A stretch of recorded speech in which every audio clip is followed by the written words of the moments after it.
good morning to Doctor and my fellow colleagues. Today we'll be going to talk about orofacial pain. When there is a frequent form of pain perceived in the face or oral cavity, this is what we call orofacial pain.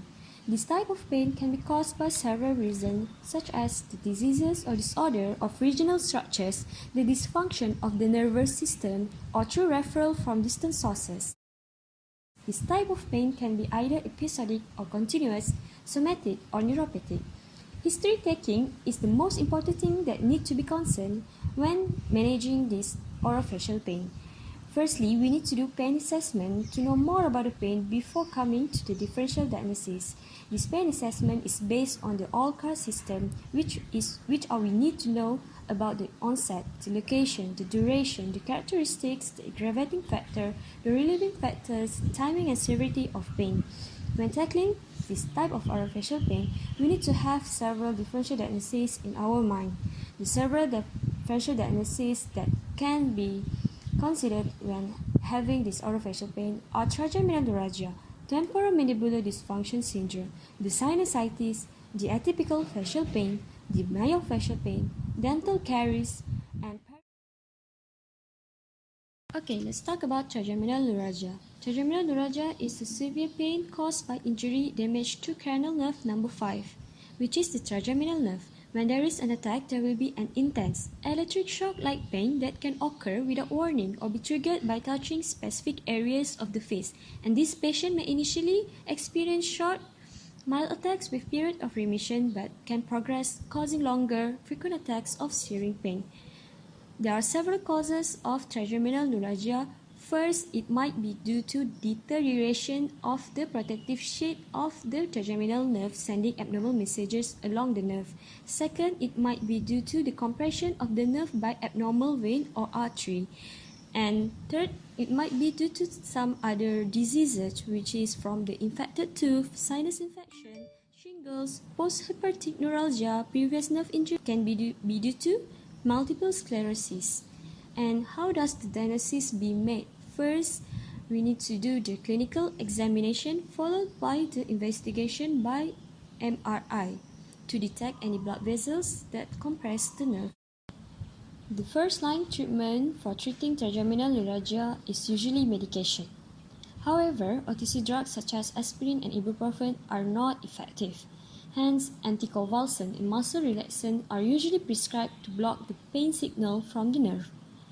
The types of anticonvulsant usually used are carbamazepine, oxcarbazepine, gabapentin, phenytoin, lamotrigine, and pregabalin, and muscle relaxant use is Orofacial. There are some advanced treatment for treating trigeminal neuralgia. First, microvascular decompression, whereby they reroute the blood vessel from compressing the trigeminal nerve by padding the vessel with a sponge.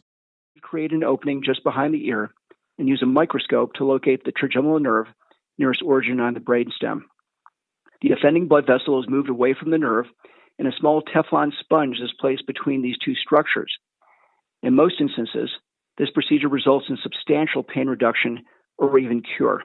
Second, stereotactic radiosurgery, whereby they use a highly focused radiation beams to destroy the trigeminal nerve root fiber. And last, percutaneous stereotactic radiofrequency rhizotomy, whereby uses a heating current to selectively destroy some of the trigeminal nerve fibers. Temporomandibular junction disorder is one of the conditions that we usually see in our OM clinic, right?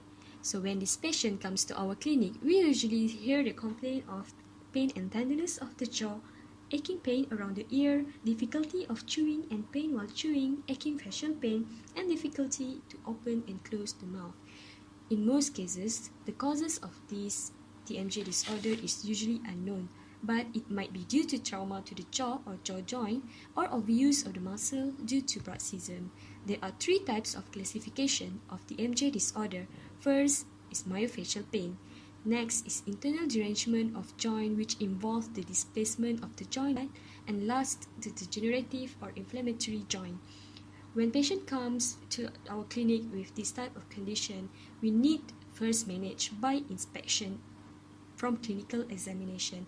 What do we need to see? We need to note any facial asymmetry, mandibular deviation. We need to check the periauricular area for any swelling or erythema. We also need to note on the range of function, mandibular movement, mouth opening and closing, protrusion, lateral excursion, and note it where there are some deviation or abnormalities occurs. We also need to measure the maximum mouth opening, which is the interincisal opening when the patient is in pain or without pain. And last, we need to note patient's dental occlusion, whether there is any presence of any attrition. We need to further investigate this patient by palpations of the MJ. We need to palpate the patient's TMJ directly over the joint while the patient opens and closes the mouth and note for any tenderness or crepitus. We also need to palpate the muscle of mastications, hence we need to know the origin and insertion of the muscle so that we know how to palpate this muscle, which are the temporalis, the medial pterygoid, the lateral pterygoid, and the masseter. And not to forget, we also need to palpate the sternocleidomastoid muscle, the digastric muscle, the trapezius muscle, which are located on our neck. And we need to further investigate by ausculting the joint during mandibular motions and check for any crepitus, clicking, and popping sound. For managing, focus on conservative treatment modality rather than pharmacologically or surgically. We are being taught by advising the patient to stop eating hard food. They need to focus on soft diet. They need to use moist heat, ice applications, practice jaw exercise, sleep on one side, and do relaxation technique. And the other management is by using the pharmacological agent, by using dental spleen, by using the physical therapy, behavior modifications, surgical management, and also injections. Okay, let's move on with sinusitis. So what is sinusitis? It is also known as sinus infection or rhinosinusitis, which is the inflammations of the mucous membranes that lines the sinuses. Most sinusitis is usually acute, which is usually caused by viruses or bacteria. For example, maxillary sinusitis can be occurred after a dental infection or after treatment to upper premolars or molars, especially extraction. Oral antral fistula needs to be closed by oral maxillofacial surgeons and then managed as for any maxillary sinusitis. Usually, this maxillary sinusitis is located over the maxillary sinus anatomy. It can be either unilateral or bilateral, and it is often an intraoral upper quadrant. This type of pain is usually continuous with dull, aching, boring, mild to moderate pain, and patient usually bending over to diminish the pain. And the associated factors that can be related to this type of pain are nasal discharge and history of either respiratory infection or dental treatment.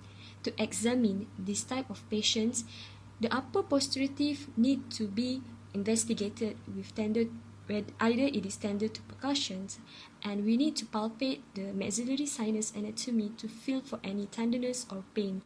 The maxillary sinus is through here. I want to identify the cheekbone, and I want to go beneath it, and I want to push in, and I want to push up. Do you feel any discomfort with that? No. And investigation, we need to do occipital mental radiograph for further investigation. For management of this type of pain, there are several treatment modalities, which are the saline nasal spray to rinse the nasal passages, the nasal corticosteroid, and last, by using the analgesic, which is the ibuprofen. Typical facial pain is a type of facial pain that is very hard to diagnose. Hence, we need to consider other type of facial pain before coming to this diagnosis. The features of this type of pain is usually unilateral, occurs over the maxilla, and usually affect women. This type of pain can be described as sharp, dull, crushing, aching, burning, pulling or squeezing occurs over the region of trigeminal nerve, but the pain can also affect the scalp and neck. The pain does not relate to nerve distribution, but it can be exacerbated by stress or dental treatment. It differs from other facial pain syndrome by its persistent presence with no remissions, and simple analgesics are ineffective. There is no obvious underlying cause, And history of excessive treatment and multiple visits are usually common in these patients. There are several risk factors that can be related to this atypical facial pain, which are the behavioral problems, either depressions, and also unresolved conflicts and other psychological issues. To diagnose this type of pain, first we need to perform neurological examinations. We also need to undergo investigation to check for evidence for other type of facial pain before diagnosing this atypical facial pain. We also need to undergo investigation by using X-rays of the skull, the MRI, CT scan, and also the MRA scan. For treatment modalities in this atypical facial pain, first is medications by using tricyclic antidepressant, anticonvulsant, and muscle relaxant. The next treatment is therapy, whereby this patient needs to undergo meditation and cognitive behavioral therapy. Third is acupuncture, and try to avoid any invasive procedure first. For atypical odontalgia and phantom tooth pain, it is a constant throbbing or aching in a tooth, teeth, or extraction site that is persistent and unremitting and usually not significantly affected by stimulus. This pain is localized to one tooth that appears clinically and radiographically sound. Myofascial pain syndrome is defined as pain that originates from myofascial trigger points in skeletal muscle. It is a psychogenic cause disease with no stimuli and with no abnormal neural structures. This type of pain is frequently described as chronic dull aching pain and associated with muscle and soft tissue tenderness. The signs and symptoms for this type of pain are tenderness and trigger points, spasms, muscle weakness, stiffness, sleeping disturbance, pain that persists or worsens, and tender knot in the muscle. The treatment can be divided to pharmacological treatment and non-pharmacologic treatment. For pharmacological treatment, it can be divided into analgesic drugs, muscle relaxant, anticonvulsant, and antidepressant. And for non-pharmacological treatment, there are transcutaneous electric nerve stimulation, which is TENS, which it is a treatment modality that utilizes an electrical current to stimulate nerve fibers in order to provide pain relief. Other than that, there are massage therapy, trigger point injection, and physical therapy, which is stretching and strengthening exercise. There are a wide range of causes of acute orofacial pain condition, the most common being dental pain.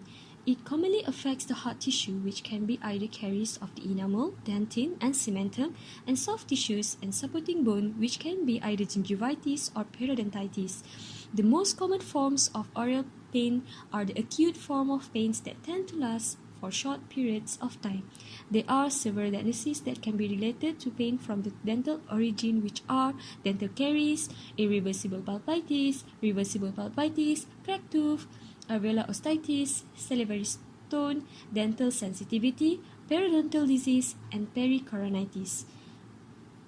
And for periodontal problem, it is defined as an inflammatory disease caused by specific microorganism or groups of specific microorganisms, which results in progressive destructions of the periodontal ligaments and available with periodontal plaque formations, gingival recession, or both.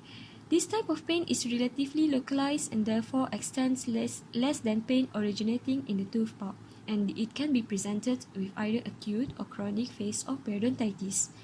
And this acute phase of periodontitis is usually emergency and requires definitive diagnosis and treatment. There are several conditions that can be related to gingival problem, which are acute gingival lesions, abscesses, necrotizing ulcerative gingiva or periodontal, desquamative gingivitis, and perioendolesions.